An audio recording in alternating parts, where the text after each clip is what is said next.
Before I hand over to DG Lyle for opening remarks, please permit me to introduce our presenters this evening. And I must warn you, this is an abridged version of their bios. Our first presenter, I'll introduce all three of them together. Our first presenter is Virginia, who is from Suriname, has been a Rotarian for over 15 years, and a physician by profession. Virginia has distinguished herself both in the private and public sector domain in Suriname and across the Caribbean. She's a true Rotarian, as wherever she was posted, she joined a Rotary Club and contributed in some significant way, combining her public health work with her Rotary service. She has been and still is an advocate for childhood obesity prevention, and she met DG Lyle in 2017 while on her travel duty in St. Lucia, where this conversation and this initiative was started, and that has realized this evening. Having said all that, you will understand why she was selected as the district lead for childhood obesity prevention for 2020-2021 Rotary year. Our second presenter is Rachel, who is a young Rotarian, who is also a physician and a dedicated healthcare professional with over 10 years of service as a family physician to both public and private sector institutions in several Caribbean territories. Rachel is a Jamaican by birth, but currently resides in St. Lucia. Rachel has been a happy member of the Rotary Club of Gros Islet for 1 year and is currently the club admin chair. She's passionate about chronic non-communicable diseases and their negative impact on the youth in the Caribbean.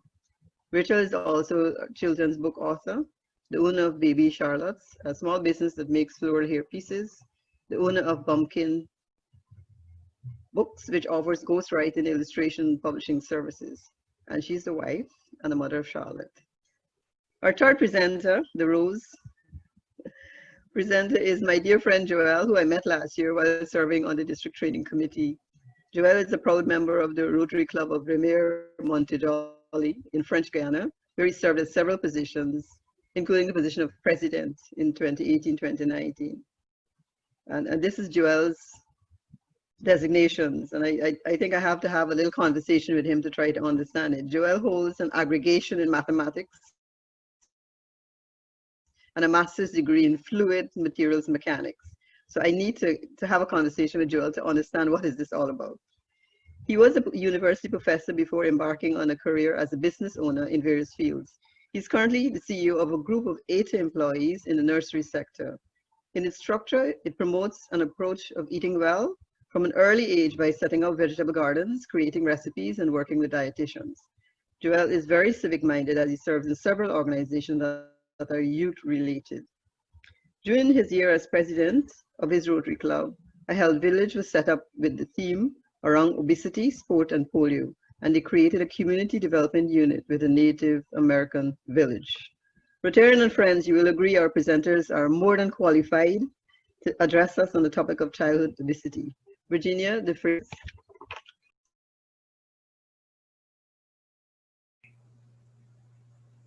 I think you have to give it first to our DG Lyle for the opening and welcoming remarks.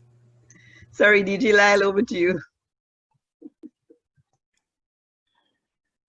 Thanks, Liz. I know you are afraid that I'm going to speak for too long, so you just cut me out. That's a good thing. But I won't. Team COP, that's what I call these guys. Childhood Obesity Prevention, COP. So they're Team COP. My Rotary family and friends. Rotary opens opportunities for every single one of us. And every act of kindness that we do improves the lives of others. Remember, kindness is transformational. Big shout out to Chair Virginia and her team, who worked really hard at planning this district-wide high-impact project to bring it to the point where this evening we'll present it to you. They have had challenges. As you know, we've all been faced with COVID situation, and Virginia herself was extremely involved in her country, Suriname, in the fight to keep COVID under control. So our project has transformed, but it has not ended. With almost 45% of our children in District 30 now obese, Rotarians can no longer stand by and ignore the problem. Just as we can no longer stand by and ignore the threat to our peaceful existence brought about by the lack of equity, by injustice, by intolerance, and by hatred. As Rotarians, we refrain from making political statements, but we cannot sit by and say nothing or do nothing when faced with situations that cry out for our leadership. This year, Rotarians in District 7030 are leading and setting the example for others to follow with renewed enthusiasm and excitement as we live our motto, service above self. So it is that under the expert leadership of past President Dr. Virginia Assen-Oostburg, the Childhood Obesity Prevention Team, COP, has been meeting for the better part of a year to plan this long-term project that will ultimately be measurable and will bring Rotary into the spotlight as we lead the way in reducing the incidence of childhood obesity in our district. I thank you all for attending this evening, and I am looking forward to an enlightening presentation. So back to you, Liz. I promised I would be short. Thank you, DG Lyle. Could I now invite Virginia to take the frame, please? Thank you, Liz. And also thank you, DG Lyle, for your opening remarks.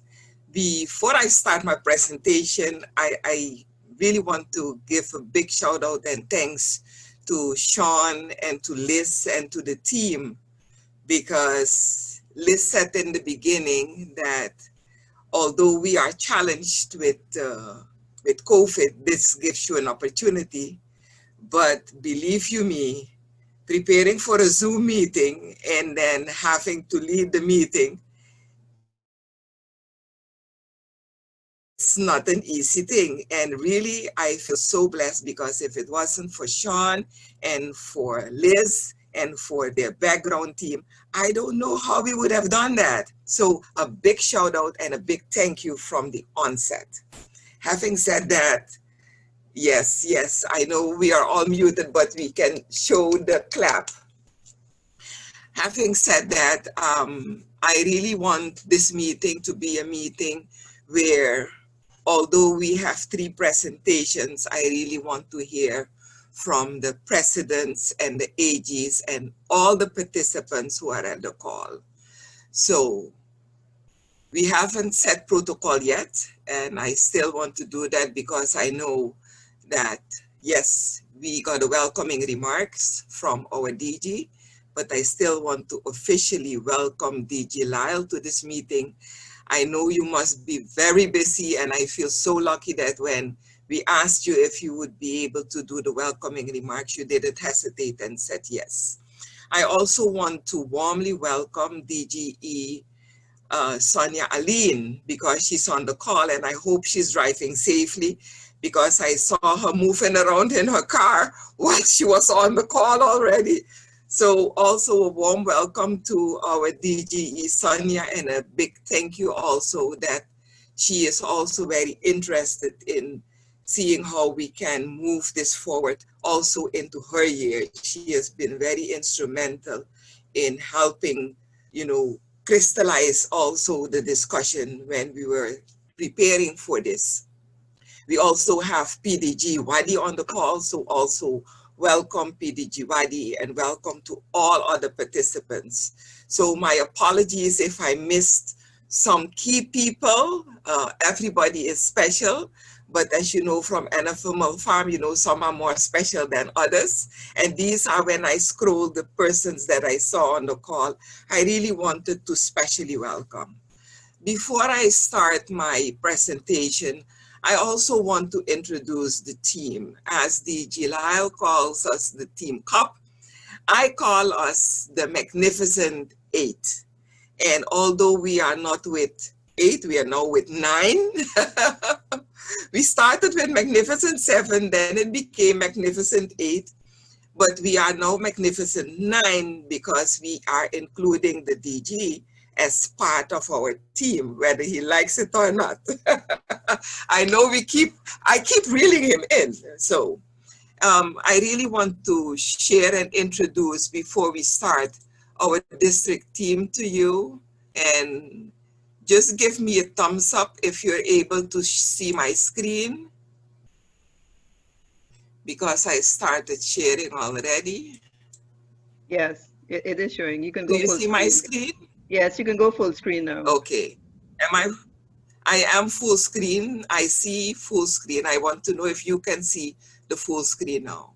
Yes, Okay. yes, it's So fine. this is It's our fine, Virginia. team, and this is our team, our Magnificent 9, and I mentioned some of them already. So our team consists of DG Lyle, DGE Sonia, PDG Wadi, and you see a picture of PDG Wadi and our President-elect Shirley Soma. And you know, I was looking for pictures to present this, but there are very few pictures where you would see only Wadi or only Sonia. And this is really how everybody knows them. It's like they're a unity by themselves. So I present them also as the Rotary couple, PDG Wadi and P. Shirley Soma. And then we also have past Assistant Governor Sharon Kortner. She's from Antigua. We have Rotarian Rachel Thwaites Williams as the member. She's going to present today. And the two other members are Dr. Rosamond Adams, who is the director currently of the, I'm blanking out, in CARICOM. I will come to it again. And Rotarian Gabriel Gonzalez, who is also a Rotarian, and he works for CARFA. So this is our team, and they are all on the call. The only one I had to excuse was Rotarian Gabriel Gonzalez Escobar. So allow me to immediately move into the presentation. And the presentation is going to be back to back. As soon as I'm finished, Rachel will take over and Rachel will present part of what is part of the project. And then after Rachel, as our moderator mentioned, our Mon Ami Joel will take over and he will present a project that hopefully will be something that all the clubs would want to adopt. So my presentation is, as you know, about tackling childhood obesity. And I'm going to run a little bit quick through some of the slides because the persons who had been in the PETS meeting would have seen some of the slides already. So when we talk about childhood obesity, we don't have to explain what it was. Also, thanks to Sean for the introductory videos that you saw, but everybody knows it when they see it. Although it's important that when we do it as a project, that we comply with the definition. So the definition that we are complying with is excess fat that can lead to disease. That's a shortened version of the definition. Also, I will share the presentation, so at your leisure, you can also look at the different complications that go together with childhood obesity. So all the health consequences, we know that childhood obesity has many consequences, and it's not only consequences that are related to being overweight, but it's many consequences that that can lead to many medical complications. So it's a big deal, and it's not just a big deal, literally speaking, but also figuratively speaking, because a child that is overweight is likely to develop the problems, as I mentioned, that are also related to hypertension, diabetes, and whatnot, heart disease. So we know that, yes, the child can have the medical complications, but obese children are more likely to develop later in life many different chronic conditions, non-communicable diseases, as we call them. We also know, if we look at the data, if we look at the numbers, and let me immediately haste to say that numbers is also one of the reasons that I thank also DG Lyle that he bought into the suggestion of doing a project on childhood obesity. Our region, our Caribbean region, we don't have structural data. We do not have data that we can use to show trends or to show the increase. So what we do is we use ad hoc information that is available through studies. And if we look at that, those numbers, we can see that between 1975 and 2015, there is an exponential growth, increase of childhood obesity, children that are overweight. And it's not only in our region, because the different lines that you see are the different regions in the world. So the green line, I hope you can see my mouse, is Africa. This is Indian Ocean. This is the Caribbean. So this is us, and this is the Pacific. And although this graph ends in 2015, we know that we are nowhere near a plateau, and we haven't even thought about what to do to halt the increase. So that's one of the reasons that we are also embarking on this important project. Now for some numbers to see what the really extent is of the problem, you will see at the years that I show there that we don't have structured data. I already said that. And the years and the information that is shared is based on ad hoc studies that have been done throughout the region, either by an institution, a research institution, a university, or maybe by one of the public health institutions, or a survey that has been done. And we see that this is a problem. Children 0 to 5 years, you can already see that in the early years of the child, we are already seeing children that are overweight. And we see that in 2012, it was very bad in Barbados. Let me immediately also trigger our colleagues from Barbados who are on the call to share what is being done in Barbados, because I know that knowing the numbers, cognizant of all of the extent of the problem, Barbados and Jamaica are two countries that are very aggressive in the childhood obesity prevention program. So this is 0 to 5 years, and children 5 to 19 years, we see the problem is more pronounced. The numbers are, the numbers speak for themselves. And you can also see which are the countries at that point in time, because this information is also from between 2000 and 2010, 2012. So you can only expect that the numbers have increased. Zooming in on the school children, there is a survey that is being done. It was done a while ago annually. I think later on it was done maybe twice every 2 years biannually. And in the school survey that was done in 2014, you can already see what the challenge was in school children aged 13 to 15 years.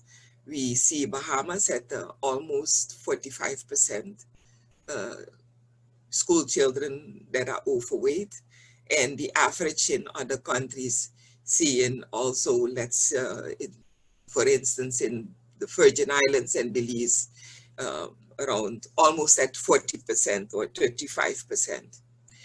When we talk about obesity, we should also remember and keep in mind that obesity is at one end of the spectrum.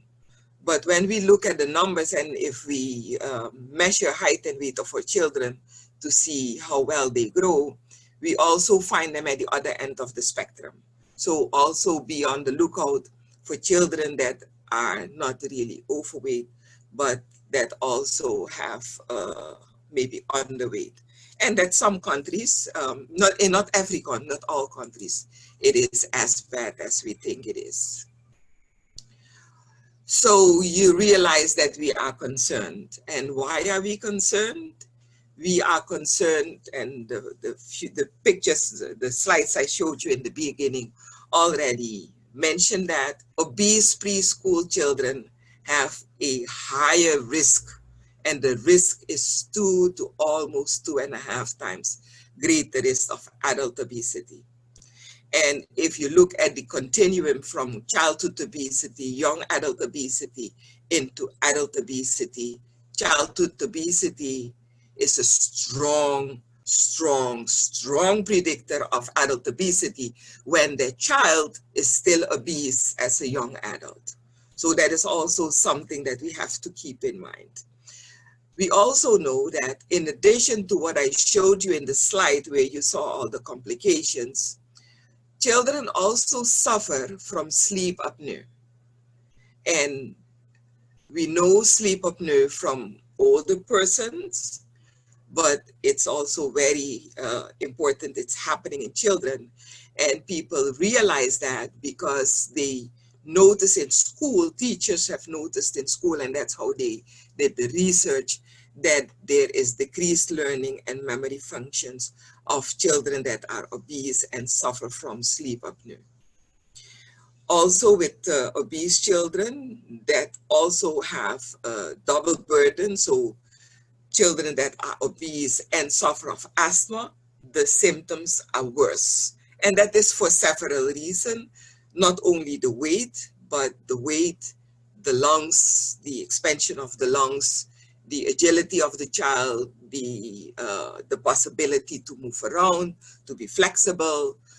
So all of that has an impact, and it worsens the asthma symptoms. We also mentioned the high blood pressure and the high cholesterol in older persons, and the diabetes we also discussed in the earlier slides.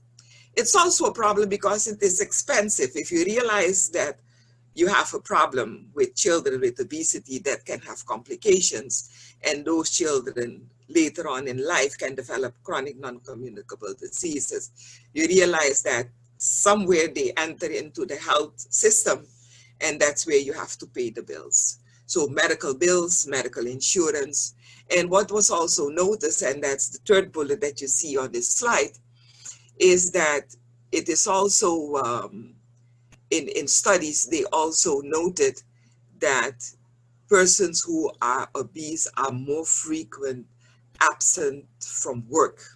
And even if they are at work, so if they are present at work, their production is suffering. So that's why it's such a big deal. This is the same information in the slide, that it's very costly, that it costs, and it costs in the billion. This is a slide that shows data from the United States, but I know that if we do the similar type of study, we will also realize that the costs that are related to obesity, whether it's direct or indirect, maybe for our country is not in the billions, but I can bet you that it must be in the millions. What we can do is promote drinking of more water. So this is going to be part of our discussion, because what is needed and what we can do, this is what we want our assistant governors and our presidents to focus on and see how we can develop several types of activities in our clubs, with our clubs, in our countries, clubs together to contribute to decrease this or to minimize this problem. We know that we have children who consume sugar-free sweetened beverages. It's being presented in schools, it's being presented in shops. It's cheaper to buy a sugary drink than it's to buy a bottle of water. And also promoting more fruits and veggies, which can be a challenge in our countries because we have an import economy, and exercise more in schools. So how do we do that? We are proposing to target children 5 to 9 years. Remember in the slide where I said that the childhood obesity, if it continues into young adult obesity, is a stronger predictor. So tackling children 5 to 9 years, that is what we are proposing. But of course, before 5 years, thinking about breastfeeding and other types of uh, stimulating and advocating for healthy lifestyle in children. Of course, every age group we can target, but this is what we propose. We propose to look for the children in the schools. That's where they spend most of their times. And for the duration of the project, this is not something we will be able to tackle just in 1 year. And that's why I'm very grateful that that our DGE, Sonia Aline, has worked together with our district governor, Lyle, to see that we take this to 2020 and beyond. Every single Rotarian can make a difference. So whether it's in your club, as a committee, as the president, as the community chair, as whatever position you have, also as a person, every single Rotarian can help to make a difference. And these are just 4 examples of how we can make a difference. But if we had the opportunity to go through each and every slide that I showed you, you would realize how many projects we can derive from what I have presented and what is still more to come. So facilitate and promote data collection.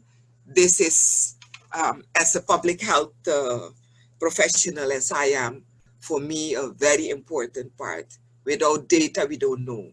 Without data, we can't make policy. So data collection, recording, analysis, and then of course, activities that have to do with decreasing consumption of sugar-sweetened beverages, promoting healthy eating and physical exercises in school.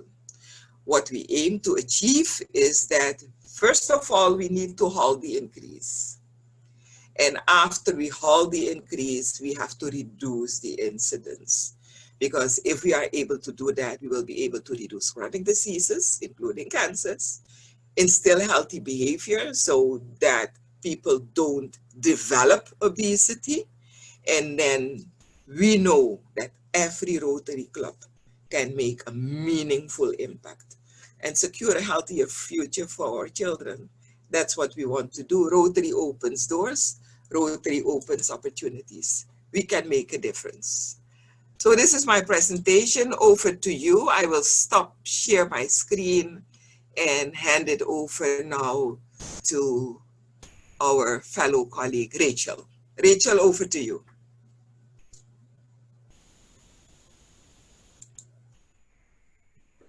Hi, good evening, everyone. It's really a pleasure for me to be here with everybody this evening for such an important meeting. We've been meeting, as Virginia said, we've been meeting for the good part of, oh no, Lyle said that. DG Lyle said that for a good part of a year, trying to get this sorted. I'm so happy that we are at this stage where we can roll it out to you. The fact is that childhood obesity, as Virginia has said, is so important. It is a major health problem that is affecting our children in the region, as has been beautifully outlined before I even started talking. And the thing is, I know that COVID at the moment has kind of changed a lot of things, changed the direction of thinking, but I do want us to remember that COVID, I'm hoping, when everybody gets their act together, will soon be past, fingers crossed and prayers. And when it does, if and when it does, childhood obesity will still be an issue. It still will cause long-term effects, immediate and long-term effects, such as diabetes and hypertension. So it's something that we really should take on, take the bull by the horn, so to speak. And this is, as we said, an opportunity for Rotary, because as Rotary opens opportunities, let's find a presentation. Can you see it? Everybody can see? Yeah, great, Yes, yes. great. You can This go is an full opportunity. screen. This is an opportunity for Rotary. One second, let me open a slideshow. Great, yeah. It's an opportunity for Rotary to be a leader in this particular topic, to basically to collect data, tackle the problem headlong, pave the way for others, and this will have lasting effect. So let's go. What am I presenting on? The playbook. It's the how. How are we going to do this exactly? The thing is that the district is far and wide. We have a lot of countries, a lot of people, a lot of children within District 7030. How do we make sure that we, let me put this, right, great. How do we make sure that the information that we are disseminating is uniform, right? What we decided, or what Virginia decided, was that we should have a playbook. A playbook basically is a single document that provides everybody with the information that they need. So what is in the playbook is all the background information that you got today on childhood obesity and why it's important to tackle it, right? And tasks and targets. So what exactly is it that we plan to do, and what would be our targets? Because it also must be measurable, right? To see if we are actually achieving what we want to achieve. So in terms of the playbook content, there's quite a few pages, so we won't go through all of that today. You will get a copy of it. Each club should get a copy of it, but this is the table of contents. So the first part is just the introduction to everything, as I said, that you got today in terms of information on childhood obesity, the facts and figures, how to measure, how we measure for obesity in terms of BMI, etc. All of that is in the introduction. Then we go to three main target areas for the project, the Childhood Obesity Project, and that is drinking water, having a healthy diet, and exercise. Because as we know, if you're drinking a lot of water, you're less likely to be drinking sugary drinks, which is a big no-no if you want to tackle childhood obesity. Healthy diet, obviously that is important because some people just really just don't know what is a healthy diet, to be honest. Some parents are working 3, 4, and 10 million jobs, and KFC is what people will get in the evening time. So if we can provide without judgment, just what we're doing is providing information, providing support, and a framework within the school, right? So under each topic, we have why it's important, a good little introduction for everybody to use. Why it's important, sorry, why that topic is important, and exactly what we plan to do about it. So I just gave one example, which was the physical activity under the physical activity section. Now, bear in mind this was for in schools. So right now, some schools are open, some schools are not, and it's a bit touch and go right now because of COVID, because you may have to close back the schools come November. It depends. As I said, this is what, as Virginia said, we hope it to be a long-term project. So yes, we would roll it out in 2020, but we're hoping that in 2021, 2022, 2023, and beyond, just like how Rotary is associated with the fight against polio, I would hope, I think it's possible, very possible, that we could be synonymously associated or be associated with the fight against childhood obesity. So we're thinking long term. So even though you may see certain things on the slides that look like, how are we doing that if the schools aren't open? We're hoping everybody does what they're supposed to do, and we will get back to normal when we have a vaccine. Okay, great. So as you see here, we would basically be launching, one second, go back. A school-wide fitness challenge. This is an example of what we could do. Fostering friendly competition, either class versus class or school versus school. And we give prizes. And in terms of indicators, we could use the number of participants, in terms of number of students, any change in average BMI, the number of steps taken if we use a pedometer, for example, for that challenge. Again, this is a framework.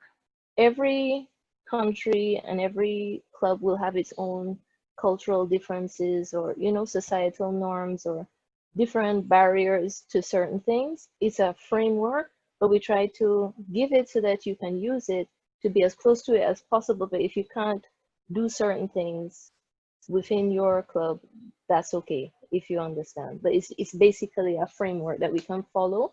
Everybody has the same information. Alrighty, this is also a bit more information on the example of physical activity, determining number of schools participating in the program, determining number of students in each school that will participate. You want to procure scales and height charts, because that's how you're going to measure your BMI. Set up workshops for teachers and volunteers that will be carrying out measurements with accuracy. Set up reporting systems. Set up systems for students participating, reporting systems for number of students participating in physical activity. Create a document in report book for each school, and then assign a student, faculty, or peer counselors to each school, just basically at a ratio of 1 to 50. And why is that important? Well, weight is a touchy topic. Nobody in the Caribbean, we're very used to greeting people and saying, oh, you put on weight or you lost weight. And I don't know why we do it, because all of us hate it. So you can imagine it's a touchy topic even for kids, and especially if kids feel that they know they are particularly overweight or they are obese and they are being measured in front of their peers. It can be a touchy thing. And so you want to make sure that you create an environment as much as possible where the children feel safe, and that you foster an environment of community. It's not a single person, but where all the kids are in this together. And that's better anyway, as they get older and become adults, that they see this thing as a community thing as opposed to an individual. More on the example of physical activity. Schedule 2 fitness sessions and workshops targeted at both the teachers and students to educate them on the importance of exercise. Introduce new forms of exercise so that people don't feel it's just running and jogging. You can do other things, maybe a yoga session or CrossFit. Some people can do CrossFit, some of us can't do CrossFit, but you get the point. It depends, and it obviously depends on what is available in or near your club. Okay, and potential indicators would be the number of workshops or sessions completed, and the number of students or teachers that participated in the sessions. So then we come to the PowerPoint. What's the difference? Well, the playbook is a nice big document that should have everything in terms of the outline of what we propose we do in each club within the district. The PowerPoint presentation is supposed to simplify it all to a nice little PowerPoint presentation that everybody will get to use. So when you get the present PowerPoint presentation and you present to individual clubs, everybody's getting the same information. And I think that is important, because there's a lot of information out there, a lot, and it can get overwhelming. And some people will disagree with one thing and another, and so on. So to just avoid the confusion and making sure that the message that we send out as a project to all the clubs is a uniform one, and that you can use that presentation when you go to your satellite clubs, the Rotary clubs, etc. All right, so it's a universal message and it should be easy to use. So that's an example of a slide talking about the water, the need for increased water drinking in schools. Who uses the playbook? Pretty much any and all members of the Rotary clubs within the district should have access to the playbook and use it to develop their plans. So their club admin and members would use it to develop their plans and tasks within their communities for the upcoming, for the current Rotary year and beyond. Who is the suggested target group? Initially, to introduce a project to every club within the district, and then the PowerPoint presentation would help to explain this further. I want to say something here. If you notice that you would suggest and want to make any suggestions or anything like that, feel free. You can contact the members of the the team, so we can then, any changes, we would want to make sure that everybody has the same as the changes, if there are changes to be made, right? So that we're all on the same page and one club is not doing one thing and another club is doing, we're divergent, we're all on one same path. The two basically complement one another, and the playbook gives more info, as I said, gives more information and outlines plans, and the PowerPoint basically helps you to present it to others within your club. All right, it's important because we want to avoid mixed messages and make sure that everybody is on the same page. So that's it, pretty succinct. Obviously, there's much more that I can talk about, but everybody should be getting a copy of each.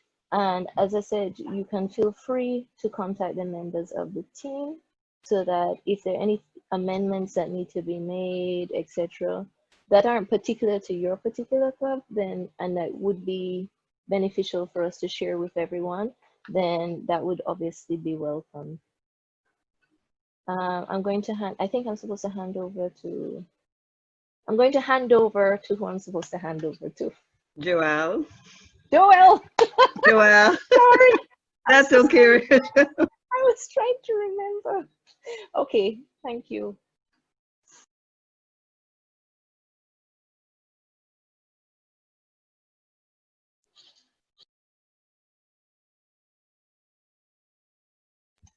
Joelle, are you there? Joelle, I'm handing over to Joelle. If he's not vexed with me. Joelle. Oui, oui, Yeah. je suis là. Je n'avais juste pas réactivé mon micro. Donc voilà, c'est fait. Donc je disais bonsoir à tous. J'espère que tout le monde se porte. Vous m'entendez? C'est bon? Donc j'espère que tout le monde se porte bien. J'ai juste un tout petit souci, c'est que je n'arrive pas à partager mon écran. Donc ça, c'est un problème. Donc est-ce que Sean, il est là?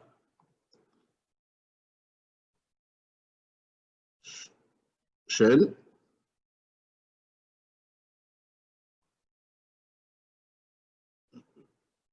Je n'arrive pas à partager l'écran. Bon, c'est pas grave. Donc je devais vous et je vais vous le présenter sans partager l'écran. Je ne sais pas pourquoi je n'ai pas la main pour le faire. Joelle. Oui. Joelle. Oui. Yeah, you're on the English channel. No. Because we're supposed to be hearing the translator.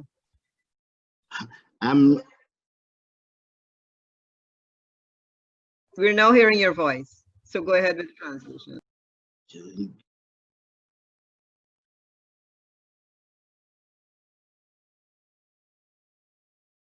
Yes. Bon, vous m'entendez là?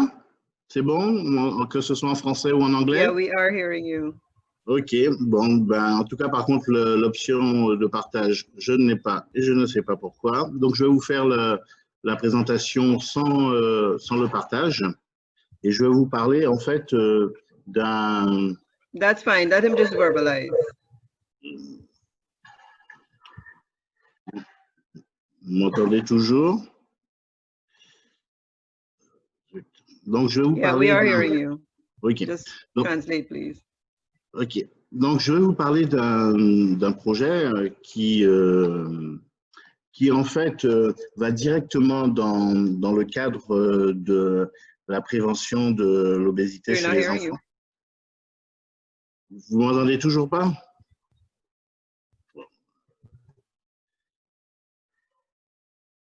Nathalie? Je lui entends, mais même si en français, il n'y a pas d'anglais. En français, on m'entend et pas en anglais. En fait, ils sont censés entendre mes vis qui traduit en anglais. You're going and coming. D'accord, mais est-ce qu'ils entendent? Parce que là, j'ai toujours... est-ce qu'ils entendent? Bon. Ok, donc je vous disais... Ok. je vous Yeah, we're disais que, hearing you étant now, donné huh? que je n'arrive pas à partager mon écran, je vais We vous are faire hearing la you. présentation sans I le can hear partage. you well in Il s'agissait de English. vous présenter un projet que l'on mène sur le club de Rémy-Montjoly, donc qui s'appelle Bien manger, bien bouger pour une bonne santé. En fait, ce projet, c'est quoi? C'est un livret, c'est un petit livre que l'on souhaite publier. Et donc, pourquoi publier ce livret? Ce livret a pour vocation première de rendre les enfants acteurs de leur repas et de les faire devenir des prescripteurs pour leurs parents. Alors, qu'est-ce que ça signifie? C'est que bien souvent, les enfants, on considère qu'il faut leur imposer les choses, alors que des fois, bien souvent, c'est eux qui nous imposent les choses. Donc, on veut s'adresser à eux en leur expliquant de façon simple et claire les avantages et les inconvénients. Donc, c'est un petit peu ça que l'on veut faire dans ce livret.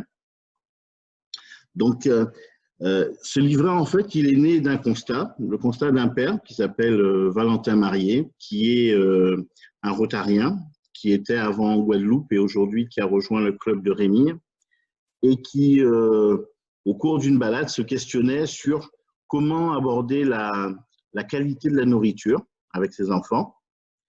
Et son but, c'était sortir du fast-food, remettre le bien manger au cœur de son fonctionnement et surtout que les enfants puissent adhérer à cela.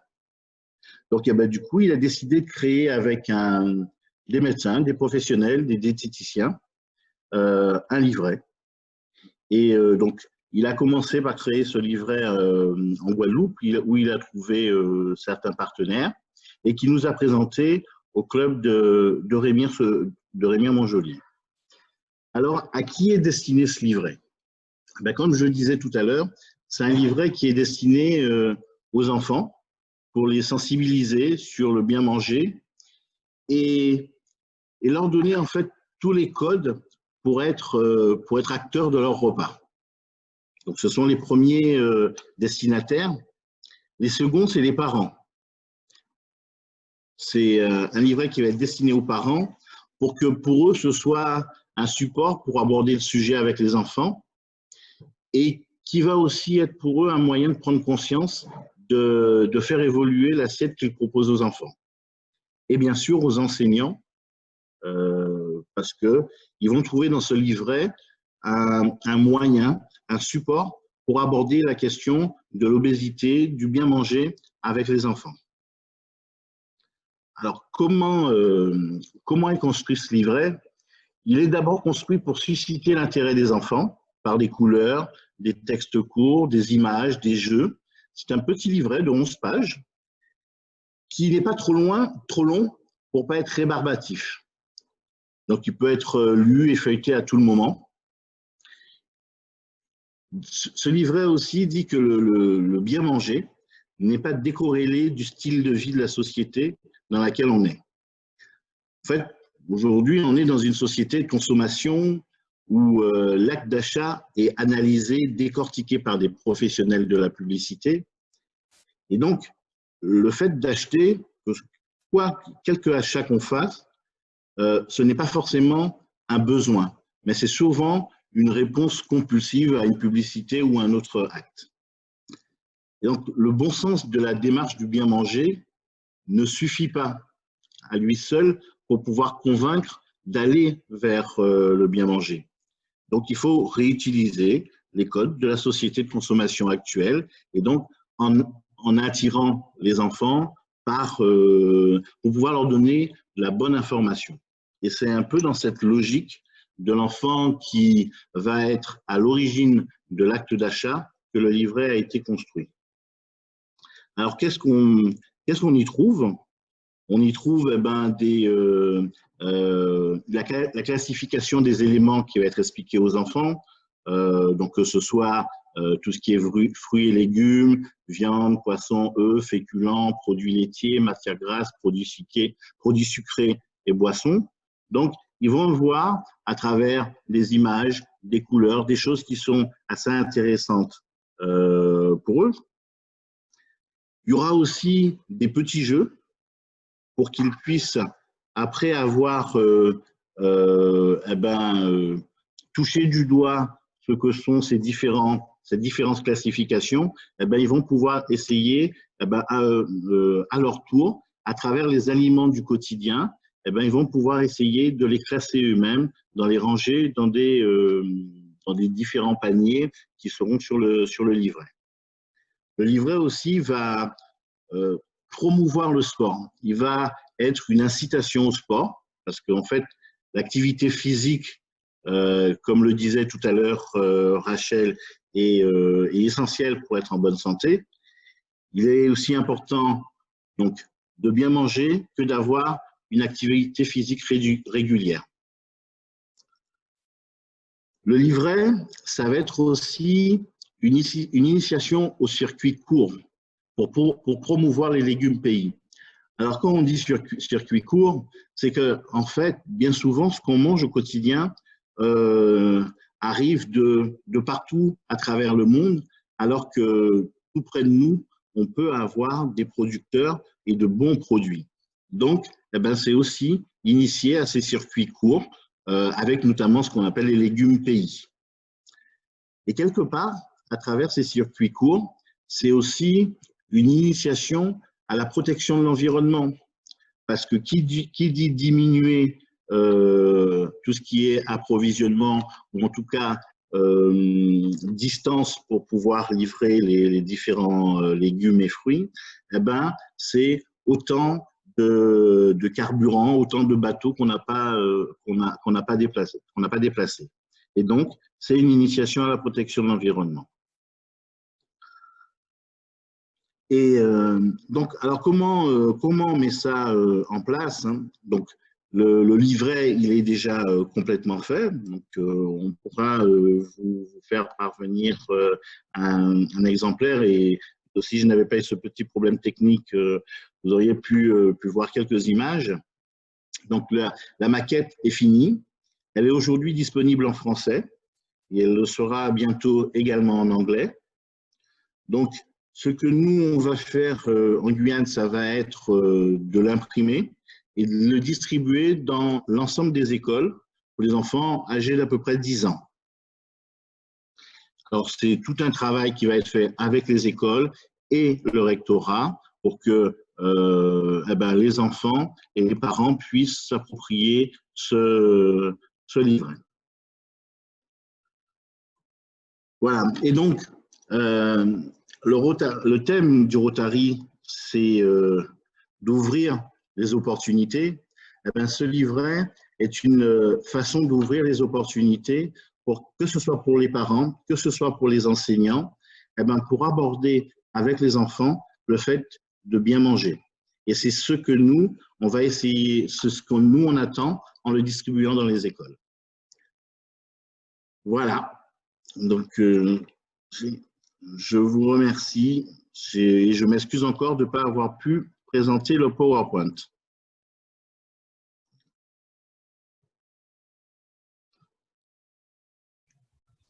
Thank you, Joel. Thank you, Joel. From what I understand, it is a very attractive and very informative booklet, and I think we all look forward to it. Now, all the presentations, I think, was extremely informative.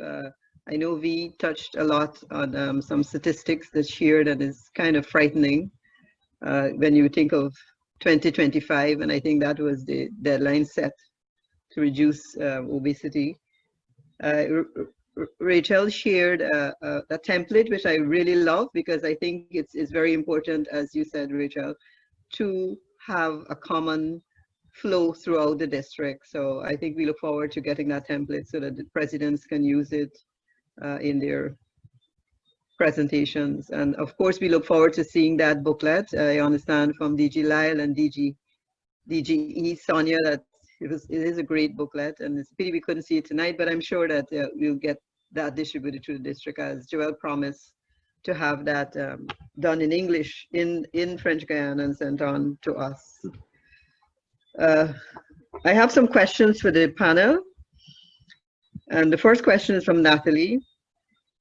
And she said, some people think that the more you exercise, the more you can eat. Is that the more you can eat? The more you exercise, chances are the more you can eat. Is that a myth or a reality? I'm going to ask also my team members to also chip in when necessary. I don't necessarily have to answer all the questions. I know that some of us are also very versed in this topic. So Sharon, I know you're also on the call, so feel free also to chip in. Good evening.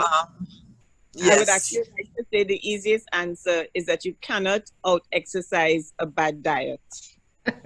Because weight loss is 80% diet. You cannot out-exercise a bad diet. All right. Okay. Thank you. All right, we have another question here from Robert. And he's asking, is the COP district team is in contact with PAHO? If they're in contact with PAHO, they might have some important data that the region can actually use in our programs, as well as trying to tackle all the problems in the region. Do you have contact with PAHO? Yes, so the Rotary itself, so that's also one of the intentions that we are discussing, but we are not there yet. Our team and the GLIL did reach out to the Caribbean Public Health Agency, CARFA, and I am the past director of one of the past directors of CARFA.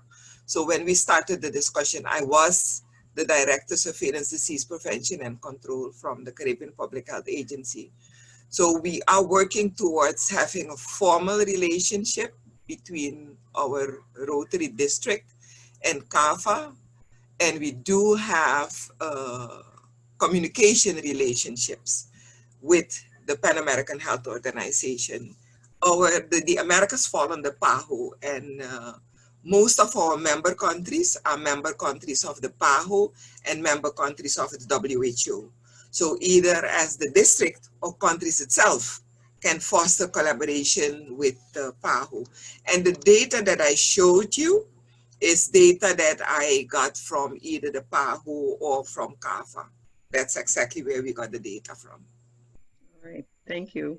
And this is a question that has always troubled me too.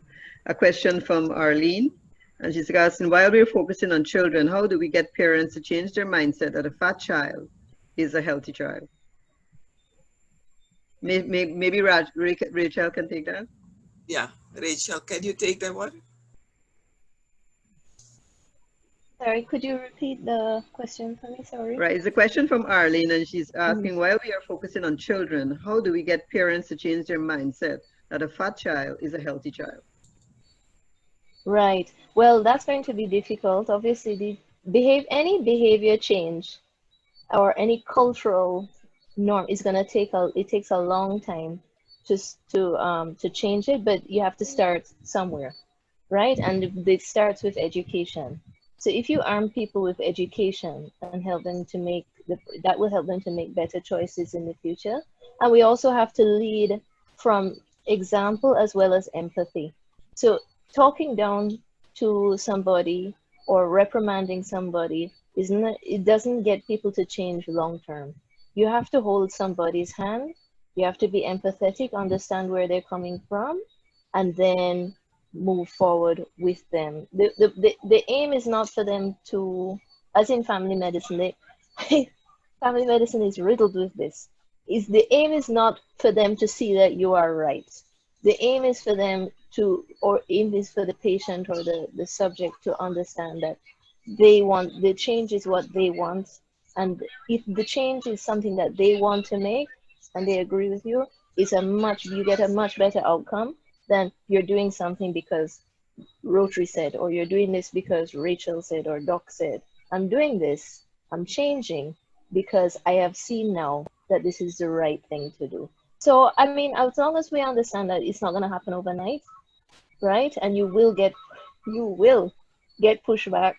But once you keep on educating, keep on with the education, keep on with the empathy, then that's something that will change in probably another generation or two. But you have to start somewhere. And starting with the kids become adults. and kids will see what you have taught them today, and you will be surprised how that will become a part of what they do when they're adults. All right, as a follow-up question to that, I know that the focus is on schools, and I think that is what I understood in terms of getting children more involved in physical education and you know, making healthy choices. But I'm just wondering whether a child goes home to a parent, how are we involving the parent? Are we dealing with Parent Teachers Association, or are we doing anything that will involve the parents so that it would not be at school, or it wouldn't be teachers say this, but the parent also adopts the same measures when a child goes home? Yes, of course, we are targeting, although we say the target audience is children, we don't only mean the child. What we mean is the whole ecological system around the child. So it's the child, the school environment, their parents, the community where they live. So our activities are not solely targeted to the child itself, but it's also targeting parents. So when you work with the school, you also can work with the canteen, you can also work with the teachers, but you will definitely have to work with, if there are PTAs, so like parent teachers associations, maybe not all the schools have that, but you will have to consider how to involve them, do activities where the parents are also involved, because yes, the child will get that information and then the child goes home. So there shouldn't be a contradiction there. But on the other side, and this is my own personal experience, here I am, doctor, trying to teach my children ABC. They go to school, teach set ABC, they come back home. I say something different. They say, Mom, you need to speak to the teacher because I think you're wrong, because teacher said. So we need to make use of the role of the teacher, like an influencer who's able to share the information with children and then empower the children to take the information home, but at the same time also work with the parents. The project that we are embarking on is such, the extent is huge. So that's why we will have to zoom in, and, you know, if you target the school, make sure you target all the persons that are important in the school. So yes, it's not just the child, it's the child plus, plus, plus. Yes, good comfort in knowing that. Now, another question that I think is always very important, and I think this is the key that probably could unlock this whole business about overweight children in school, is from Alvina. And she's asking, we all know that carbonated and very high in sugar soft drinks are a very lucrative industry in the Caribbean, and the impact is greater. Can we have our voice heard at either CARICOM or some platform in the Caribbean? Because I know you will get pushback, because this is very lucrative industry. And every time you open a kid's lunch kit, you would see one of those little chubby drinks or a carbonated beverage that is very sugary in that lunch kit. Could you say whether there will be any efforts to have our voices heard at CARICOM level in order to try to either put more taxes, something that will reduce the purchase and you know, the flow, probably giving taxes to persons who are actually producing local fruits? Maybe I can put Rosmond on the spot. He's the director of PANCAP currently in CARICOM. Rosmond, I know you're on the call, so maybe you want to respond to that. But maybe I can also ask our DGE, Sonia, if she can share some of the experiences, if she knows about them from Barbados, when they started taxing sugar-sweetened beverages in Barbados. So I know we will have to unmute Rosmond. I don't think he will be able to unmute himself. Rosmond should be on the call, and Sonia should also be on the call. He's unmuted. Okay. Yes, thank you, Virginia. Good afternoon, good evening. I think that that's a very good question, because I think that any changes that we need has to get the buy-in at the highest level, at the political level, and at the level of the organs of CARICOM that are responsible for setting policies in the region. I think that there have been some work in this regard. And I also think that what we have to do is to work with both PAHO and CAFA, and also with NGOs such as the Healthy Caribbean Coalition. I know that they have really been a voice in advocating for sugary drinks to be cut out from schools, and also to really stop this sale of sugary drinks in close proximity to schools. So I think that we need to follow up, and I will personally follow up with the department at CARICOM, who is responsible for that, and find out what's the progress that they've made so far, and get back to you so that we can see how we can work together with them. Because I think that the more that we can work together in terms of governments, civil society, the Rotary, and so forth, we will have a stronger voice in really tackling this matter. All right, thank you, Rahul. I'm happy to hear that that is on the cards and that will be discussed. I just got some information from the chat group that carbonated beverages are banned in Trinidad and St. Lucia. Is that correct? Yes? And all right, so I think also in Barbados. Barbados, yes. Yeah. All right, but looking at the statistics in terms of obesity in children, and I know there's a lot of work that's going on in Barbados, but the Bahamas is very high as well as Barbados, which seems to suggest the more affluent societies, you find the more obese persons. Yes? Oh, all right, there's a question from GD Colony, and he's asking, he or she is asking, diet choice is a critical factor in the change. What is the best approach to changing food choices? Anybody wants to tackle this, or you want me, Sharon, Rachel, or you want me to respond to that one? It's up to you, or anyone of the team members can, or you can call a team member if you wish, because remember there are 8 of them on the call. Yeah, so that's why I'm looking at Rachel or Sharon if they wish to respond. But there is not one best way to tackle eating habits. I think it's a change in behavior where you will have to look at what is being offered to children. And it starts, there are many projects. There was a project from Farm to Fork where they promoted eating, healthy eating by stimulating farming your own food. So at the same time, also when you go to a supermarket, what do they have in the supermarkets and how is it displayed that would trigger persons to buy what they buy.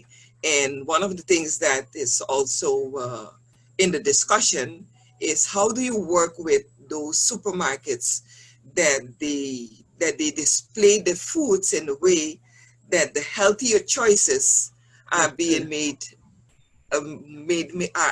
available in an easier way so that people see that more. And then because people say healthy food is costly, that in the discussions with supermarkets, also see how you can cross-subsidize. Because why don't you price the non-healthy food higher and make your profit on those, and then get less profit on the healthier choices. So it's not a one-size-fits-all response. It's all the different things that you will have to do in the whole chain, from starting to grow fruits, vegetables, nutrition, to making it available, doing the healthy choices, giving the healthy choices, preparing the food, encouraging the child to eat, exposing the child to what the child gets in an obesogenic environment. We should see how we eliminate that as much as possible. So it's not a straightforward answer, but this is really where we have to go into the meat of the discussion with clubs. What are the things that we can do? Which part can we tackle? If in a club you have persons that, and we're already going into the second part, so maybe I should leave this for the second part, but let me finish my thought.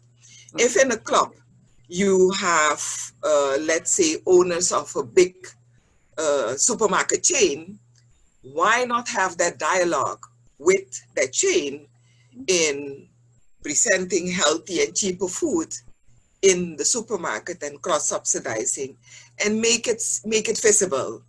Put like a green sticker or an orange sticker or a red sticker. So there are different ways of doing that. And then gradually, and not in our lifetime, we will see that really change in behavior.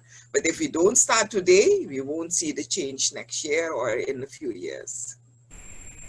Well, advertising plays a great part in that as well. So in Yes, addition yeah. to, Rachel, you wanted to say something? Yes, see Rachel I want to wanted to pitch in. say a quick thing because I didn't say anything before because I wanted to at least be able to, I think, share the screen.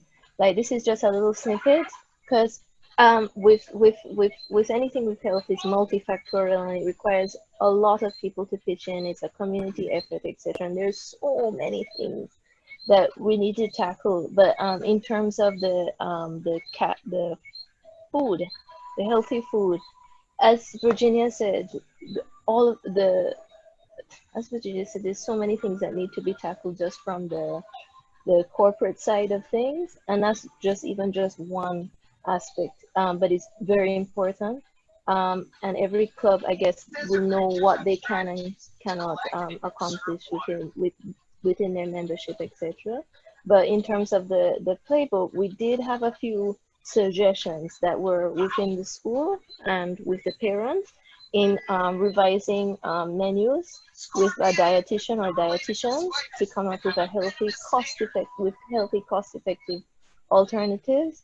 Then the new menu or guideline would be decided upon, and then you basically inform the health ministry, education ministries, and then that is distributed to all the public and private schools involved in the program. And then what you'd want to do is then host seminars for students, parents. So see, you involve the parents and the cafeteria staff, etc. on healthy diets. And then the other thing was that we want to create like a healthy diet cookbook with recipes that are cost effective. So it's no point in giving people that diet recipes that have very expensive Items, yeah. ingredients, because it's great, kale, lovely, and beets. But maybe you may want to add a few things that people can say, okay, with this budget, you can buy all of these things and feed your family for a week. So, and with those, you had indicators, number of menus that you distributed, the number of seminars you completed, and the number of cookbooks that you were able to develop and distribute in that initiative. But again, this is just like a template, and I guess every club will decide which one. That's it. I finish. You get the point. Yes, correct. That's great information, and I like the fact that that will be shared, because it has to be a multi-pronged approach to this whole aspect of obese children. And I know you're a little. Liz, can I interject and go outside script, please? Okay, sure. Yes, there is a serious omission I have to correct, and my apologies, my sincerest apologies, because the best part of the team I left out of the team, which is Joel. Joel is also part of our magnificent team. So I will include his picture in the slide before we share it with the rest of the members. So my apologies, my mon cher ami. We have been communicating in French and English for weeks, and I leave him out of the group. But he is one of the persons. C'est de ma faute, j'ai pas envoyé la photo. Donc, he was the first one who sent me the picture, so. Yeah. My apologies. And I want to also ask your indulgence, Liz, because I opened up his presentation on my screen, and I think we should have the participants see the presentation. I know it will take a little bit of time. That's a good idea. So let me try to share screen. And we just have a few more questions before we open the discussion. Okay, I really think that it is important. I'll have to. Can you see my screen already? No, not as yet. Not as yet. Okay.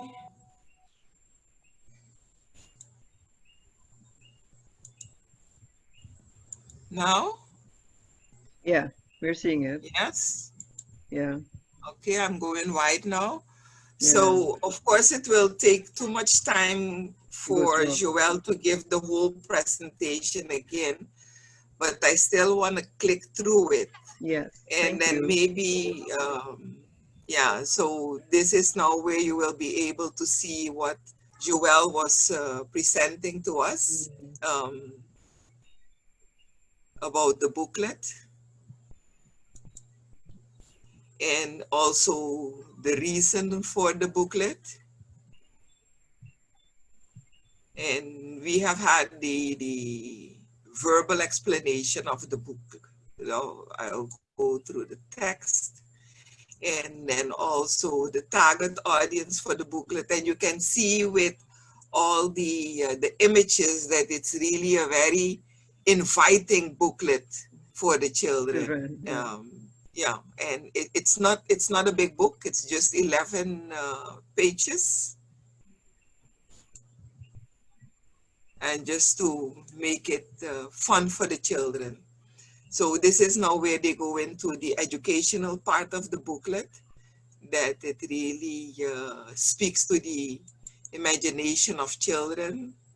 And they recognize, of course, also the things that they eat. Need to eat, yeah. And then, you know, that there are also games that you can play.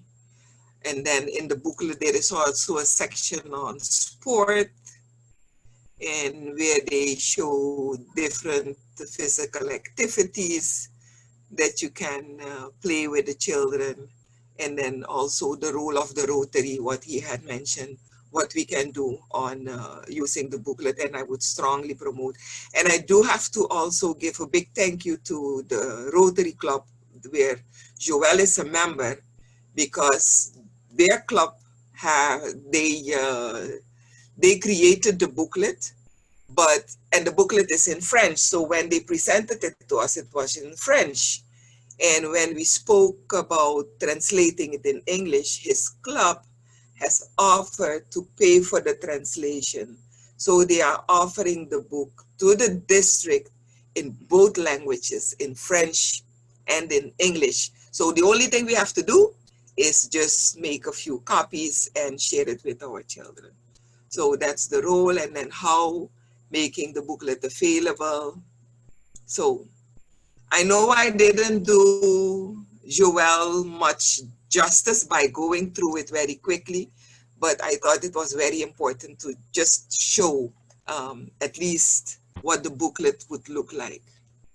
Well, that's a very interesting, it's very child-friendly, as some of the comments we were seeing in the chat box. Now, you know, that's like almost giving clubs an easy way to do a project. I mean, it's literally a project on a platter. So thank you, Joelle, and your team for that. All right, just some quick questions before we open the discussion. There is a question from Arlene. From your research in childhood obesity, is it more prevalent in girls or boys in terms of gender? The data that I had available, it depends on the age. Children 0 to 5 years, and I didn't go into too much data on childhood obesity. 0 to 5 years, it's kind of 50-50.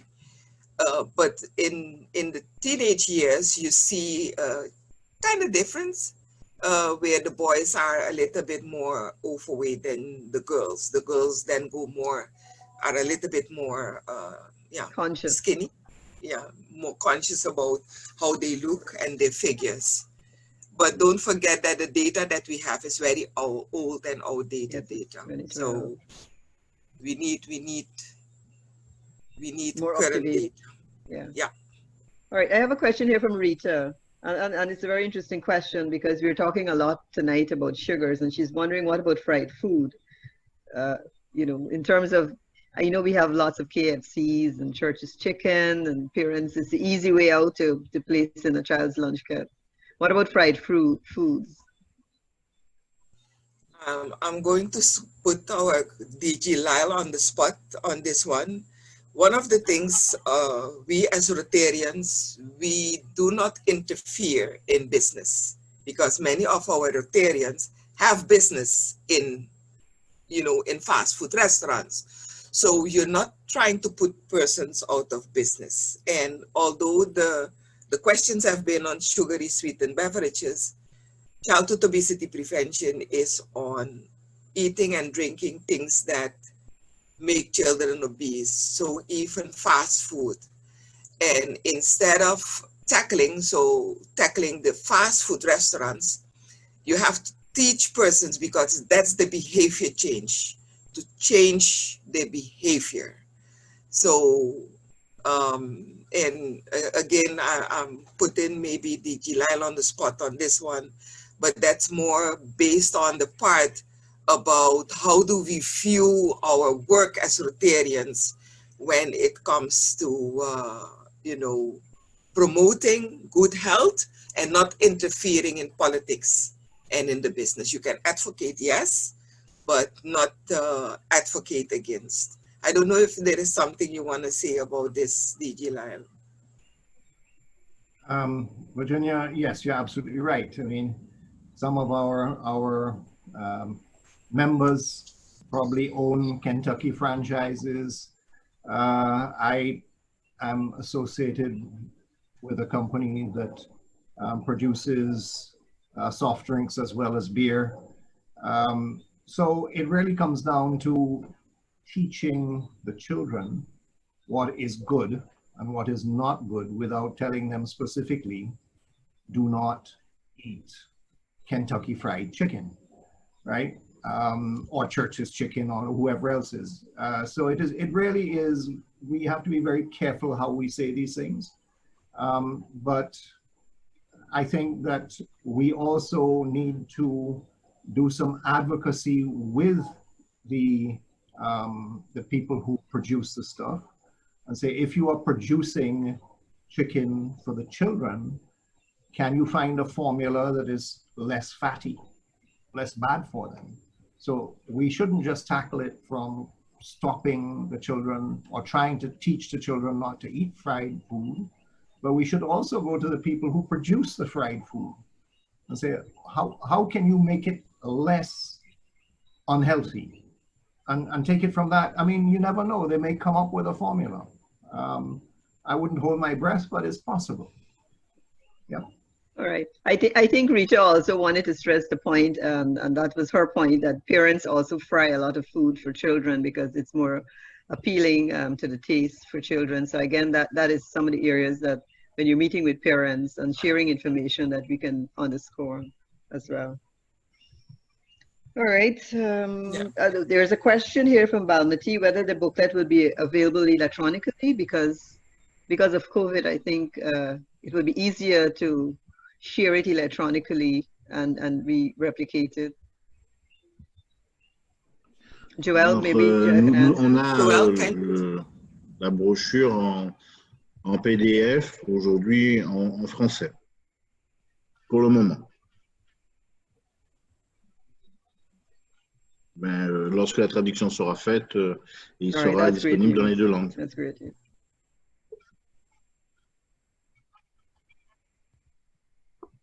Okay, thank you, Natalie. Virginia, it's over to you now. I know that you wanted a session, at least part of this, to have a discussion with clubs in terms of what they're doing and if persons can share what they're doing, and I can just turn it over to you to ask the questions, please. Thank you, Liz.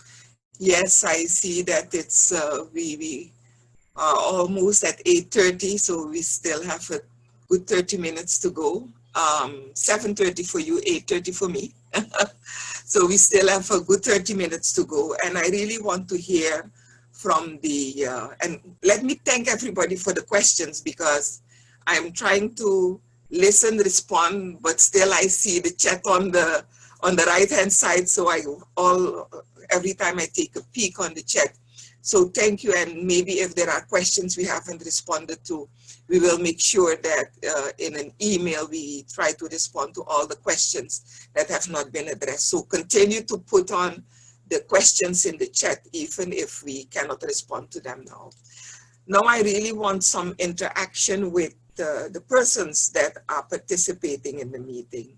And we're not going to open up all the microphones, but there is a feature where you can raise your hand.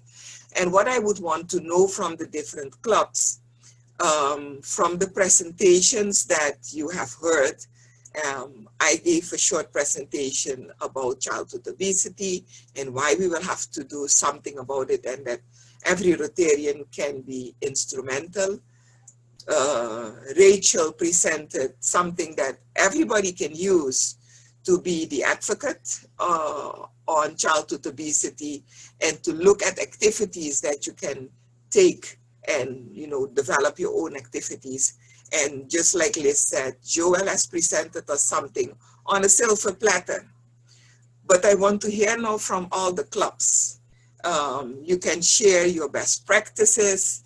You can share thoughts if there are questions you want to ask on different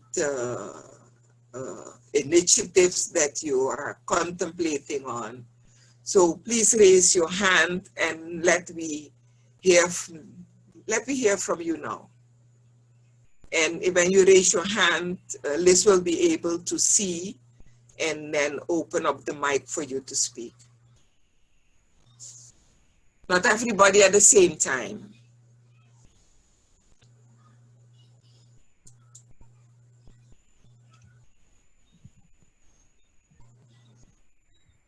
In the meanwhile, Lisa and Alvin, are you seeing any hands raised? No. All right, Leighton did make a comment here. Rather than banning soft drinks, can we not advocate for drinks to be manufactured with acceptable levels of sugar?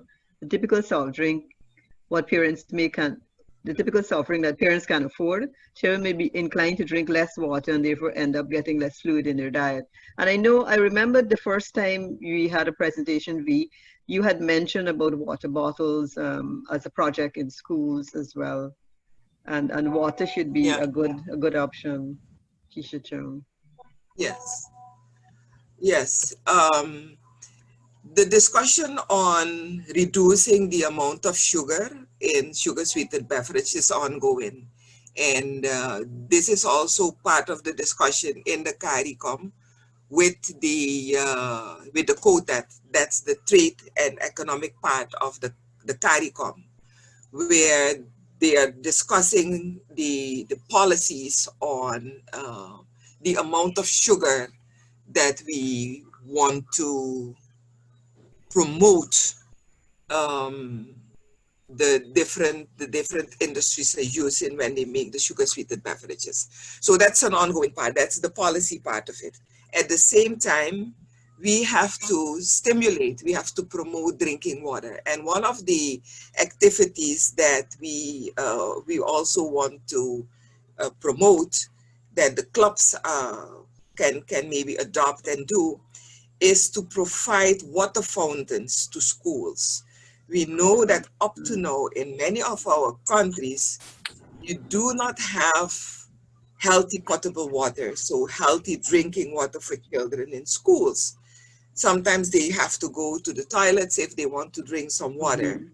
So we might want to consider, clubs might want to consider locations in their countries or adopt schools and make sure that they offer the children or provide opportunities that the children have access to healthy drinking water. At the same time, when you do that, you do not want the child to go and then hang on the water fountain.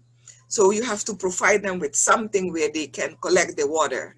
Correct. So the second part of that suggestion is that we provide them with water bottles. And this is an opportunity again to make Rotary visible. Remember that you have to promote our work. So make the Rotary activities visible so we can brand the water bottles. And with that, and if you can stay away from using plastics. There is a discussion plastic, metal, because metal can become a weapon. So there is a different discussion there. But, and then plastic, do you promote plastic? But if it's reusable, reusable plastic is not a problem in itself. So a project can be, instead of discouraging and saying, don't use the sugar-sweetened beverages, promote that they drink more water. But then by, you know, assisting schools in having safe drinking water for children. So water fountains, branded water bottles. That is one of the suggestions that we would want to place before the different clubs. All right, Keisha Chang is also waiting to perhaps share what is happening in her club. Keisha? Hello, good evening. All protocols adopted. I'm Keisha Chang, Rotary Club of Georgetown Central. I just wanted to share quickly, earlier this year we had a discussion. Well, our discussion was stemmed off of general healthy living. And I feel like some of the ideas that we came up with will be very useful in this particular topic. We know that children nowadays are, you know, hooked on their tablets and social media. So one of the platforms that we wanted to really utilize was perhaps YouTube videos. We had thought of doing maybe YouTube videos where we can show kids exactly how much sugar you can find in, you know, maybe create a line of sodas and pops and the juices and stuff, and show them literally how much sugar you can find in these things. We also thought of doing, just as the previous speaker was saying, water fountains in school, and had found, actually I recently found someone to partner with to get that project off of the ground. But I really just wanted to share this social media I think social media is a powerful platform right now. And we can use that to our advantage and to bring that kind of awareness to kids. Thank you, Keisha. Thank you. All right, we have Diana Brown who has their hands up, and then we have Rachel too. Okay, good night, everyone. Diana Brown from the Rotary Club of Antigua Sundown. Now going back to the water fountains, this is something that my club has been looking at. So about 2 years ago, we actually partnered with the Swiss government where we got funding of about 60,000 US. And we installed about, I think it was about 32 fountains in 18 schools throughout Antigua to provide water. Now we wanted it to be something that was sustainable. So PP Mario, he owns a water treatment plant in Antigua.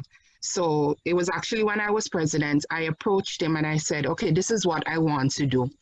And the fountains that we had put down, it's not the regular fountain that's in an office. It's something that taps into the school's water system, whether it be a tank or a cistern, and the water comes out filtered. So the children actually get the water. There's a filtration system that was put in, and the water actually comes out filtered to clean it of any impurities. And the children, it's like those fountains that are in the schools in the States where you put your hand on it and the water comes out. The water actually comes out cold. So, I mean, if anybody is interested, this is something that we can actually share with you, because we realized that soft drinks were actually cheaper than a bottle of water. And we actually wanted to make an impact to give the children an option where their parents may send them to school without water. And as somebody mentioned, they may have to go into the bathroom where the water isn't necessarily clean. So we wanted to provide that option. So we went out, we did our research, we got the funding from the Swiss government, and we actually were able to put in fountains in 18 schools. So this is something that we can actually share with you if anybody is interested. Great, Diana. That's fantastic. 18 schools. That's quite a stretch. Yeah. We have a question here. Robert is asking Joelle whether the book is copyright and whether they'll be allowed to convert it, translate it into Dutch or any local language in ABC Islands. Joelle? Would it be okay to translate it to Dutch or any other language?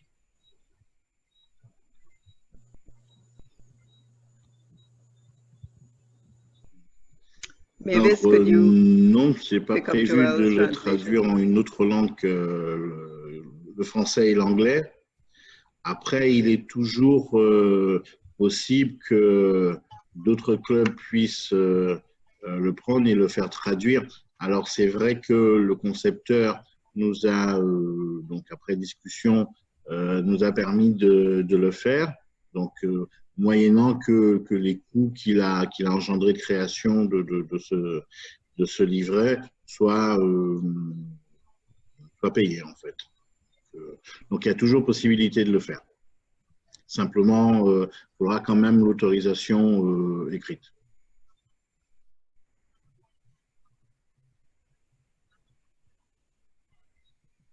All right. So I think that's good. That's good information. Rachel, you wanted to say something? Oh, I thought you had your hands up. All right, we do have a question from Clyde. Is the district going to lobby governments to review or introduce legislation to reduce the sugar content in beverages? I don't know if this is a big question, whether you can answer this right now. Yeah. Let me be very careful in saying that, you know, Rotary is not into politics, but we, when Rossman spoke about the connection with CARICOM, he mentioned the Healthy Caribbean Coalition. And this project was also presented to the Healthy Caribbean Coalition, who is the advocate for non-communicable diseases in the Caribbean. And although we haven't partnered with them, we have presented the Rotary as a civil society organization to the HCC. And we have also requested them to advocate on our behalf, and that any input that we can give to contribute to the discussion, that we will be willing to support the lobby. I think that not only on the district level, so not only CARICOM-wide, I think this lobby should also consider in our own countries. That's the advocate part of it. In our own countries, and I already mentioned, you know, going to legislation might be a bridge too far for the Rotary, but yeah. I do think that we have the opportunity to advocate for going into that direction. As Rotarians, our reach, it doesn't go that far. But as individual, and that's why in my presentation I said, as a club, as a group, we are influential, but as a person in our vocation, we are even more influential. And although I am retired as a public health professional, I do advocate for legislation. I do write white papers to promote including in legislation. So that's the way I think that we can be very instrumental in making sure that, yes, it gets the attention of our administrators. Advocacy would be very important. Before Rachel comes on, Rachel would like to make a statement. I have a comment here from Robert. He's saying, RC Bonaire, we are in contact with the public health to provide all schools with accessible water fountains inside and on the playgrounds outside. The public health is providing the bottles. That's great. Excellent. That's great. That's great news. Yep. Rachel? Hi. Okay, I just want to say something really, really briefly. In terms of anything that we decide to do, I would suggest to lead from the point of positivity and encouragement, Anything that is like, so just like Lyle and Virginia is saying, like to choose, advocate to choose water as opposed to soft drinks. Because the thing is, in behavior change is so difficult. If I tell you now that you're not allowed to eat chocolate cake for the rest of your life, the immediate thing you're gonna You think would want to. gosh, okay, I could do with a piece of chocolate cake, but if I didn't tell you that, you wouldn't think it. You understand? And also fear does not have a lasting effect in terms of behavior change, because there are people that are smoking cigarettes with aborted babies on the back of the cigarette packet. Because the thing is, they thought they were gonna die yesterday, they're still alive today, they're still alive tomorrow, so they'll continue smoking. So what I was saying is like just in terms of if you want long-lasting behavior change, anything that you may choose to do, try to steer away from anything that would instill fear, like this is bad, this is terrible, and go to this is what you could be like if you changed your behavior. So steer always in the positive and encourage, because the thing is that moderation is key. Everybody's going to eat a piece of chocolate cake. Everybody's going to have a soft drink, a rum and coke. But how many? If you are in the habit of drinking lots and lots of water, then when you drink that one coke, that's not going to tip the scale. So that's just my 2 cents. That's all. All right, thanks a lot. And I think too, what Virginia, that what can happen to as clubs proceed to plan their projects, perhaps from the team can make presentations to clubs as well, because what Rachel just shared is vital information. It has to come, any behavioral change has to come from an encouraging perspective, as against telling them this is good for you, but you have to show them why it's good for them. But the words, the choice of words, yes, is very, very important. All right.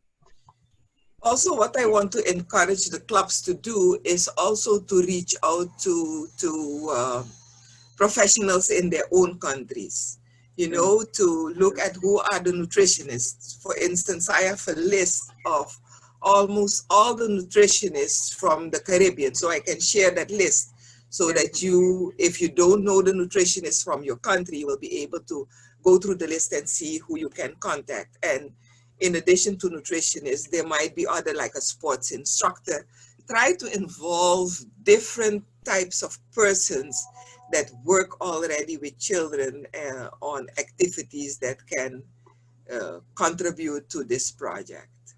Sure. So don't only think about, you know, healthy eating. We need to give the child to eat this and this and that. But just like Rachel is discussing the situation about behavior change, see who you have in your own country to invite to your club to come and give a presentation about that. And our team is available. We will share contact information. Anything you need or as guidance, don't hesitate to contact us. Sure. Thank you for that. I think what is also very important is the projects, as clubs think about projects, they can think about sports, perhaps donating footballs to schools, perhaps uniforms, something that will help to get that physical activity, that 1 hour physical activity going as well. So there are multiple areas that clubs can actually tap into to come up with projects. And I do have a few more questions from Robert. How about greenhouses at school? Make children be proud of making their own healthy food and fruit. Eat it, good to educate children at school. This is really what I believe Joel touched on, and about gardens. I believe I saw that in his presentation somewhere along the line, where he's thinking about having vegetable gardens in schools as one of the areas that you can get kids involved in growing and eating their food, healthy foods. Joel, you had a, yes, V, who's going to take that question? Greenhouses in school, which is the kitchen gardens. Joel, you want to say something about that? Yeah. The greenhouses? Oui, alors sur les serres, on ne parlait pas forcément. L'idée des serres dans les écoles, c'est une très bonne chose, hein, de produire à proximité. Et c'était un peu plus ce qu'on voulait dire, c'est qu'il fallait que tout ce qui arrive dans l'assiette soit produit à proximité des écoles. Et ça peut permettre justement des échanges entre les agriculteurs et les écoliers. Ça peut leur faire en effet connaître les légumes, leur cycle, comment ils poussent, et donc ça peut les intéresser et du coup les familiariser. Et lorsqu'ils les auront dans leurs assiettes, eh ben, ces légumes et ces fruits seront connus. Donc c'est un petit peu l'idée de dire il faut vraiment privilégier tout ce qui est circuit court.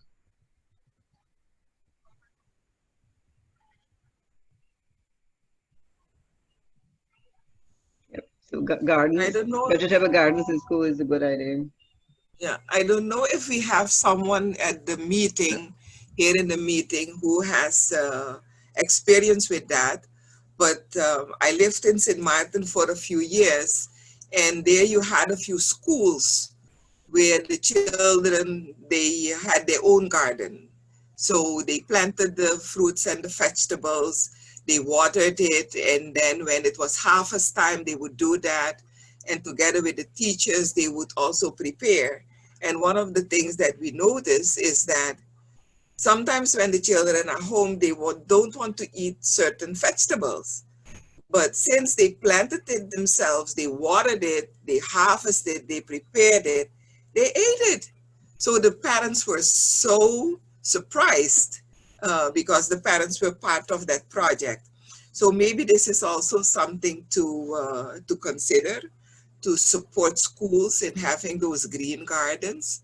There is one challenge with schools that you need to keep in consideration is when it's vacation time, then the garden will suffer. So this is something that you need to keep in mind when you work with schools. But this is an excellent idea to work with schools to promote green gardens and have the children do it themselves. Perhaps But if there is someone on the call with experience in that, I really would like to hear from them. Perhaps you can have a garden club. Pour ajouter, ça c'est plus un témoignage personnel que par rapport au livret. Dans mes structures qui sont des crèches, dans chaque structure, j'ai des jardins potagers et où les enfants, même je dirais depuis 2 ans, eh ben, ils sont familiarisés avec les légumes, avec leur traitement. Et en effet, comme le dit Virginia, ils les mangent sans aucun problème. Et les parents, ça leur pose des soucis parce que ce n'est pas du tout le même type d'aliment qu'ils leur donnent. Parce que justement, les enfants, ayant été habitués, connaissant les légumes, eh ben, ils n'ont aucun problème avec.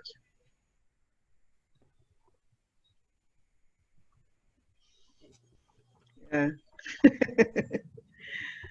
but kids teach parents these days, you know, they take home because teacher is their God, and whatever teacher says goes. So they can actually teach their parents as well. All right, we have a comment here from Kenneth. He said this should be easier now since COVID. This is the gardens, the school gardens. Since COVID-19 has encouraged much more home gardens, the children have been exposed to gardening as well. Yes, a lot of families have been doing gardening during COVID.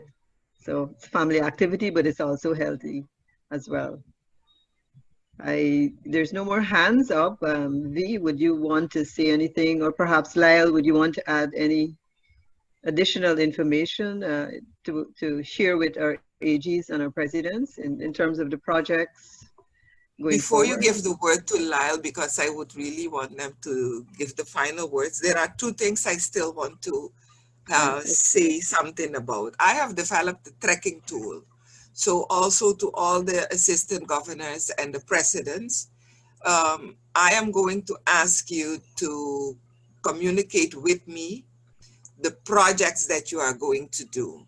So any project that you are planning to execute on childhood obesity prevention, if you can share with me what the activity will be, your target group, who is going to be your target audience, how many persons will be involved in that project, what the products will be from that project, the budget, and how long the project will last, so that at the end of this year, we will be able to show what our output was. We will not be able to show an impact yet, but maybe we will be able to show an output that at the end of the day, we will be able to say from all the countries, all the clubs, more than 40% did this, and we reached so many children, and we have invested that amount of money. So if you can share with me as soon as your plans are finalized, if you can share with me your project that you're going to execute. And I also want to share something else. Rachel and also DG Lyle already mentioned that for the better part of a year, we have been working on this, preparing for this. One thing we have also already prepared is we started drafting a grant proposal. Because if we have a grant proposal, we can use the proposal to ask for, not the district, but I'm going to the RI. We can ask for a Rotary grant. So I will need a country who would want to be the initiator, and that country would need a host country, and then request a global grant. That template can be made available to everybody. So if we are successful in presenting one grant proposal that will allow us to get grant money, then guess what? If all of us use it, all the different clubs will be able to apply for a grant. So start thinking also about not only the project, but where can the money come from? Try to plan not only for this year, but work also with your president-elects. And I'm happy that our president-elect from my Rotary Club here in Suriname, Shirley Soma, is also on the call. And that's the reason why I'm so grateful that the district governor-elect joined, because when we spoke, hi Shirley, I see you moving in. So and maybe Shirley wants to say something already on what she is doing to plan for 2021, 2022. And I know that when I spoke to DGE Sonia Aline, she immediately said, oh, I'm going to loop in the Rotary actors and the district Rotary Act representative elect also. So don't focus only on this year, but also start looking at how can we start working on a grant proposal now, that by the time that we have submitted it, maybe we can do a bigger activity in the next year. So I wanted to share that, and then over to you. Thank you so much. We do have one other person who has raised their hands, Balmati. So Balmati, could you speak? You've been unmuted. Hi, Bal. Hi. I just wanted to share about the diabetes awareness program that have been conducted in Trinidad for several years now. The ideas are very similar that we have been using, but we'll encourage the group to include the sporting part of the activity, because that one we didn't use. We used a booklet, we used PowerPoint presentation, we had quizzes and competitions among children to encourage them to learn the information, and also got the parents involved. And so this is a very good idea with respect to the sporting part. And we know in the last time we ran the project, we also included poetry and art, which we hadn't done before. And we got a lot of more children involved and encouraged to do those activities. Thank you. That's what I wanted to say. Thank you. That's very good information. But the project, as I said, very similar with respect to the ideas that you have given us for the obesity prevention. Thank you. Thank you. All right, a quick word from DG Lyle, and then I'll hand over to Sonia to do the vote of thanks and close our session, please. DG? Very quick word. Well, team, you can see the enthusiasm that we have as a district, and that is just, I'm feeling it, right? So let's go for it. This is a wonderful project. It's been in conceptual stage since, as you were told, 2017, when I met through DG Wadi at the time. I met Virginia quite by accident, and I'm just happy that we're getting there now because it is so important to our district. So having said that, I'm going to say good night to everybody because I won't be allowed to speak again. And I'll hand over to that wonderful lady, Sonia Ali, who is sitting there with her open opportunities, big and bold. Waiting with bated breath. Sonia, over to you. Thanks, everybody. Thanks, DG. Thank you, everyone. What a fabulous presentation this evening. Very timely for us. Certainly in Barbados here, we have our Ministry of Health and our Healthy Lifestyle Coalition spearheading the healthy life for our school children. We have taxes on soft drinks, which are, they're not stopping anybody from drinking them, but certainly people are having a second thought as to what next to drink. So it is a conversation that we must have, and we must carry this through the district for us to watch our children, because it's not for us. Our children are our future, and we need to look out for them. So I wanted to say thanks for the playbook. The playbook helps us to roll it out to the clubs in an easy way. It's a cookie cutter, an easy format to follow, and it should be something that every club should look to do. Joel, I love the book. I was very privileged to be at the launch of that book in Ramège Montjoly, and I was totally impressed. I asked even for the French copy. That's how impressed I was. So I look forward to it being shared in the district for us to see and to share with our children. So we're definitely on the right path. This childhood obesity project will definitely take off very well for us. And I look forward to seeing where it goes this year and beyond. So with no further words, I just want to wrap us up here. DG Lyle, thanks for kicking us off with your usual enthusiasm and positive words. Liz, moderator extraordinaire, thank you so much for keeping us anchored as we walked our way through this session. Our presenters, Virginia, Rachel, and Joel, thank you. They were clear and concise presentations, easy to understand. Our technical guru, Sean, I don't think we can thank him enough. He keeps us on our toes, for sure, and he makes us look good. The translators, we couldn't do this without you. Mavis, Vicky, and Natalie, thank you, thank you, thank you. It's so wonderful to be able to have these sessions in French and English, and maybe one day we'll add Dutch to that lineup. For assisting in the chat box with the questions, we had Lisa and Alvina. Very well, very good job. Thank you for shuffling the questions to Liz for her to express. And the members of the committee for jumping in to answer questions, to give the presenters a little break. That was really appreciated.